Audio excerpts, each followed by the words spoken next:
Pilipinas, isang pagsusuri sa gampanin ng lalaki at babae sa mga bagong panahon. Si nanay, si tatay, si ate, si kuya. Iyan ang tradisyon. Ngunit sa ating panahon ngayon, maaari ko bang baliktarin ang sistema at sabihin si nanay ang haligi ng tahanan at si tatay bilang ilaw ng tahanan. Ganun na rin kay ate at kuya, kung saan tatawagin ko ate si kuya at kuya naman si ate. Sa mundong halos napupuno ng bakod dahil sa pagkusbong ng salo-salo sa langit, ang Pilipinas ay nananatiling pinapahalagahan at pinanghahawakan. Na ang babae at lalaki ay may bukod na gampanin. Halimbawa na lang, ang pangunahing unit ng lipunan, ang pamilya.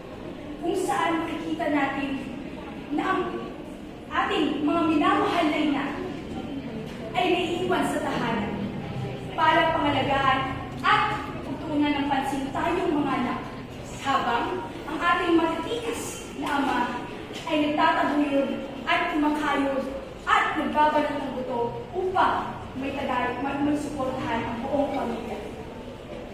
Ngunit kung susuriin natin ang panahon ngayon, kung saan sa dami ng taong lumipas, siyang dami rin ng pamilyang pilit na kumakalas sa kadena ng tradisyon.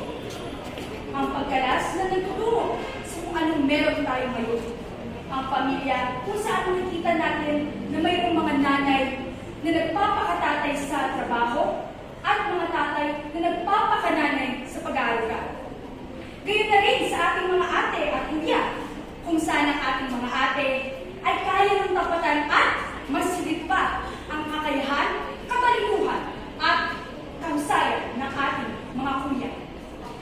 Bilang kabataan, naniniwala ako na ang pagsasanib puwersa at magpapakitang gilas ng parehong gender ay isang malaking hakbang at isang malaking paraan at daan na mararating ng isang maunlad, makabago at matalinong Pilipinas. Kaya naman, ako, ikaw, tayo ay makinig, hindi at puman sa mas matalino, mas patas, mas pantay na lipunan. Lalaki man o babae, lahat ay may kakayahan upang magambag sa ikabubuti ng ating bansa. Muli, ako po si Binibini Maria